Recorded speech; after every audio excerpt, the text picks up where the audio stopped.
Hello தீபமிலாஸ் எல்லோரும் எப்படி இருக்கீங்க? இன்றைக்கி மீன் குழம்பு வைப்போம். அதுக்கு ஒரு 3 எலுமிச்சம்பழம் அளவு புளி எடுத்து ஃபஸ்ட்டு ஊற போட்டுக்கோங்க. அப்போ தான் நல்லா கரையும்.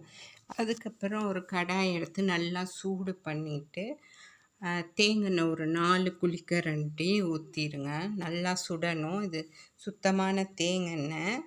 அதனால் நல்லா சூடு வந்ததுக்கப்புறம் ஒரு 2 டீஸ்பூன் வெந்தயம். ஏன்னா நம்ம 1½ கிலோ மீன் குழம்பு வைக்க போகிறோம். அதுக்கப்புறம் சின்ன வெங்காயம் கொஞ்சம் நிறைய எடுத்துக்கோங்க. அதுக்கப்புறம் ஒரு முழு பூண்டை உரித்து வச்சுக்கோங்க. அதுக்கப்புறம் கருவேப்பிலை. இதை நல்லா வதக்கிடணும். வெங்காயத்தை நல்லா வதக்க உங்களுக்கு குழம்பு ஒரு நல்ல கலர் கொடுக்கும். அதே மாதிரி டேஸ்ட்டும் நல்லாயிருக்கும். இந்த குழம்புக்கு 3 தக்காளி பழம் எடுத்துக்கோங்க. அதுக்கப்புறம் புளியும் நிறைய தான் நம்ம சேர்க்க போகிறோம். ஏன்னா 1½ கிலோ மீன்னால். அதுக்கப்புறம் நல்லா வதக்குங்க. வதக்க டேஸ்ட் அதிகமாகும். இதே பூண்டு அந்த புளி தண்ணியில் வெந்து வரும்போது அதுவும் ஒரு டேஸ்ட்டாக இருக்கும். அதுவும் அந்த பூண்டை தனியாக சாப்பிடவும் நல்லாயிருக்கும். இப்போ 3 தக்காளி பழத்தை நல்லா நறுக்கி, இதையும் கொஞ்சம் நான் பெருசாக தான் போட்டிருக்கேன். ஏன்னா நம்ம நல்லா வதக்கிட போகிறோம். கட் பண்ணி போட்டு நல்லா மூடி போட்டு வதக்குனிங்கன்னா உங்களுக்கு ஃபாஸ்ட்டாக வதங்கப்பட்டுரும்.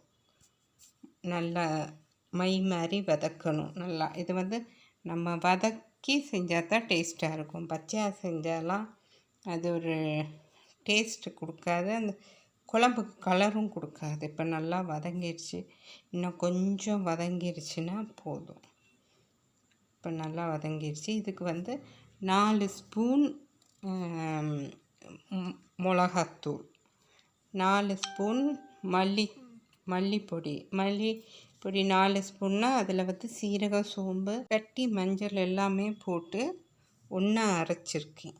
அதனால் அதில் சீரகம், சோம்பு எதுவுமே நான் சேர்க்க மாட்டேன். அதுக்கப்புறம் 1/2 டீஸ்பூன் மஞ்சத்தூள் போட்டு இதை கொஞ்சம் ஆயிலே கொஞ்சம் கிளறி எடுத்துக்கிடுவோம். கலர் நல்லாயிருக்கும். இந்த மாதிரி ஆயிலில் போட்டு மிளகாப்பொடி கிண்டி எடுக்கிறதுக்கும் சும்மா நம்ம நார்மலாக குழம்பு கூட்டிட்டு மிளகாப்பொடி போடுறதுக்கும் கலர் கொஞ்சம் வித்தியாசமாக காட்டும். இப்போ கரைச்சி வச்ச புளி தண்ணி எடுத்து ஊற்றிடுங்க. அது 2 தடவை கரைச்சி ஊற்றணும். அதுக்கப்புறம் 3 டீஸ்பூன் உப்பு போட்டிருக்கேன் நான். அது உப்பை அப்புறம் பார்த்து போட்டுக்கலாம். இப்போ இந்த குழம்ப கொதிக்க விடுங்க நல்லா. இப்போ தான் சூடு வந்திருக்கு, இன்னும் கொதி வரல. இப்போ பார்த்திங்கன்னா எண்ணெய் பிரிஞ்சு வந்திருக்கு பாருங்கள். குழம்புல இருந்து எண்ணெய் பிரிஞ்சு வந்துச்சுனாலே குழம்பு தயாராகிடுச்சின்னு அர்த்தம். இப்போ மீனை நம்ம போட்டுக்கலாம். மீனை நல்லா க்ளீன் பண்ணிவிட்டு ஒரு 6 தடவை அலசிடுங்க. கண்டிப்பாக ஒரு 6 தடவை அலசினா தான் அந்த ஸ்மெல்லெல்லாம் இல்லாமல் போகும். நல்லாயிருக்கும். 6 தடவைன்னு மைண்டில் ஃபிக்ஸ் பண்ணி வச்சுக்கோங்க. 6 தடவை அலசிட்டிங்கனாலே சூப்பராக இருக்கும். எந்த ஸ்மெல்லும் இல்லாமல். இப்போ பாருங்கள், குழம்பு சூப்பராக வந்துடுச்சா. ஆயிலெல்லாம் வெளியே பார்க்கவே அழகாக இருக்குல்ல. இனி நம்ம அலசி வச்ச மீனை போட்டுடலாம். இது சீலா மீன் 1½ கிலோனால் இந்த குழம்பு கூட்டும்போது தாச்சி ஃபுல்லாக கூட்டிடக்கூடாது.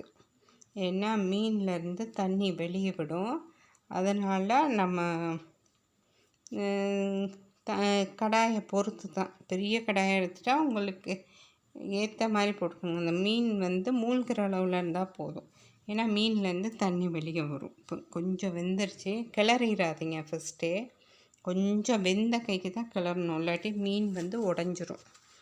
நல்லா உடைய ஆரம்பிச்சிரும். அதனால் கிளறாமல் இது அந்த குழம்பு பத்தாததுக்கு திருப்பி போடுறேன். இன்னும் கொஞ்சம் குழம்பு ஏறிடும். இனி மூடி போட்டு இன்னும் கொஞ்சம் ஒரு 2 கொதி விட்டால் போதும். ரொம்ப வேக வச்சிடாதீங்க. மீன் குழஞ்சி கரைஞ்சிரும். குழம்பு மட்டும்தான் டேஸ்ட்டாக இருக்கும். மீன் பீஸ் எடுத்து வைக்க முடியாமல் போயிடும். இப்போ இன்னும் கொஞ்சம் உப்பு பத்தலை. உப்பு நம்ம கண்ட்ரோல்னு தான் சொல்லியிருக்கேன். இப்போ இன்னும் கொஞ்சம் ஒரு 1/2 ஸ்பூன் போட்டுக்கிட்டால் இது போதும், அவ்வளோதான், உப்பு போதும். இன்னும் ஒரு கொதி நல்லா மூடி போட்டு நல்லா ஃபுல்லாக வந்துருச்சு பாருங்கள், குழம்பு ஃபுல்லாக மீனெல்லாம் மூடிடுச்சு. கொதி வந்துருச்சுன்னா இப்போ மீன் குழம்பு தயாராகிடுச்சு. வீடியோ பிடிச்சிருந்தா லைக் பண்ணுங்கள், சப்ஸ்கிரைப் பண்ணுங்கள், ஷேர் பண்ணுங்கள்.